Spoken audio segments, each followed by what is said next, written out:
Democrats holding climate change rallies today, like this one, where New York Mayor Bill de Blasio was heckled inside Trump Tower. Meanwhile, Bill Nye, the science guy, taking a shot at Republicans for not supporting the Green New Deal. What I'm saying is the planet's on fire. There are a lot of things we could do to put it out. Are any of them free?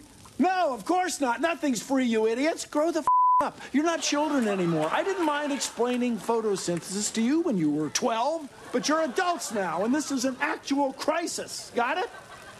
Safety glasses off. Wow. I've never seen him like that. Jesse, what do you make? Well, I mean, if it was a real crisis, he wouldn't be joking like that. The whole global warming hysteria is the perfect encapsulation of the Democratic Party. Because I love this picture of you with the fire extinguisher. That's right. I'm going to use it on you, Juan. I'm on fire. I'll tell you what, because it hits both nerve centers in the party. Their psychological problems and their policy priorities. Because one, it makes them feel superior to other people. It makes them feel like they're saving the world, even though they're really not. Okay. And it also makes them feel like they're in touch with nature, even though they're the ones that live in the cities, and it's the conservatives doing the hunting and the fishing and the agriculture in rural America.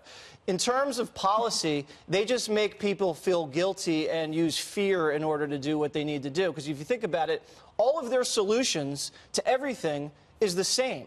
Global warming hysteria is just the Trojan horse to get in to all the things they want to do. Regulations, tax hikes, ridiculous amounts of spending, and attacking oil and gas companies, because this is all about feeling guilty for the success of capitalism. They can't control capitalism, and that drives them crazy. So the Green New Deal just gives them the opportunity to control capitalism. Well, thank you for your You're welcome.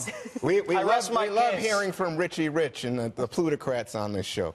Lisa. I'm probably the lowest paid guy here. Actually, I probably am. Yeah, you probably are. Let me ask, Lisa, when you see something like Bill Nye go wild like that, or you hear about all these rallies today, they had a big one in Washington, Howard University, it makes me think, oh, the Democrats see political advantage in talking about the Green New Deal, climate change, and the like. Republicans don't see an advantage, you just heard from Jesse, but they don't have any plan. What do you make of that? Well, I would say Democrats are dumb if that's the assumption that they're making, because if you look at something like the Green New Deal, it's going to be detrimental in states like the Rust Belt states. I would say for Republicans, the irony of this is if you look at part of the reason why we've been leading the world in reducing carbon emissions is because of innovations in things like natural gas via the private sector.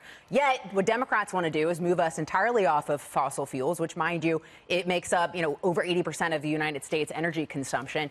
But pertaining to the Rust Belt states, like, have fun going out to, Michigan, Wisconsin, and talking about how you're essentially going to gut jobs there, jack up energy prices, which, mind you, disproportionately impacts lower-income Americans. So much so, while you've got union groups like the AFL-CIO putting out statements condemning the Green New Deal, talking about the fact that it's a threat to jobs, a threat to families and the way they live their lives. So, you know what? If Democrats think this is a good idea, be my guest. Have fun with it. All right, so let's take a look at this. Remember when Alexandria Ocasio-Cortez said this? How many years until the world ends again? We have 12 years left to cut emissions by at least 50%, if not more. And for everyone who wants to make a joke about that, you may laugh, but your grandkids will not. The congressman now saying those comments were, quote, dry humor. She says she was being sarcastic. Dana? Well, it's funny, actually. So they always say that about President Trump as well, right? So they always say, oh, he'll say that the president will say, oh, well, that obviously was a joke, and they make fun of him for it. So I actually think, wasn't it in the Green New Deal documents that was posted on our website that it was 12 years? So, haha, hilarious. The Green New Deal rallies, I think that's pretty interesting. I don't understand the day or the significance. Of course, we could use a little global warming. Kidding, I know you guys hate that when we all say that. But I do think it's pretty interesting. I sent an article to Greg yesterday because I couldn't believe it. On the same weekend that they're doing Green New Deal stuff, in Illinois, they're planning to introduce a bill into the state legislature to tax people that bought an electric vehicle $1,000 a piece per year. Guess why? Because they're not buying gas. So that means that they're not paying into the gas tax, but they're still on the roads. So it's really like an anti-carbon tax. Hilarious. That is why the circular argument gets frustrating for conservatives. And guess what? We also have Jay Inslee, another Democratic candidate. Greg, he's out on a motor scooter and saying, you know, this could be the future. You have Joe Biden saying there are ways that you can look at this that won't alienate anybody because we rejoin the Paris deal. There's Inslee on his scooter.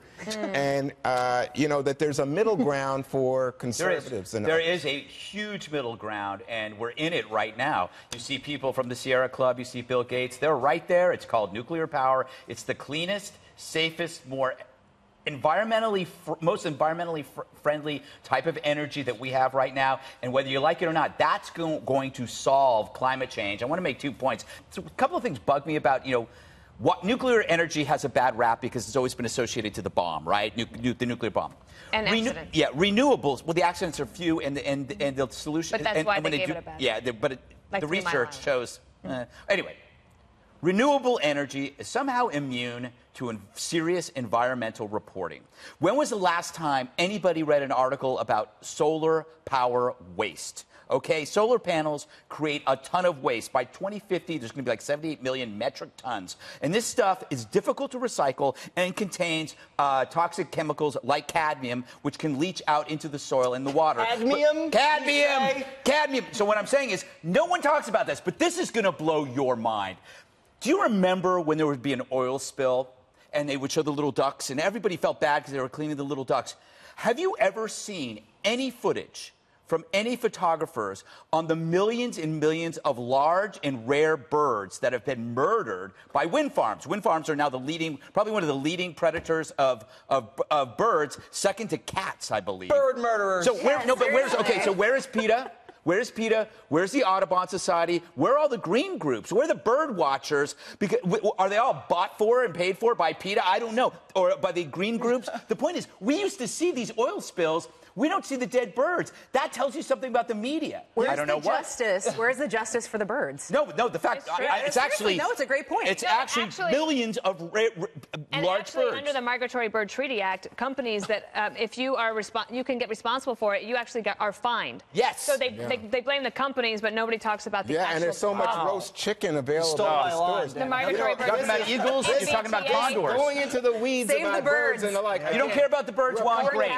Good for you, Juan. You're going to get the letters. Ideas for dealing with climate change. I just gave you one. Nuclear power. Listen, Juan. He's got to listen. He has to exit a segment with BS. Yeah, that's what you gave us.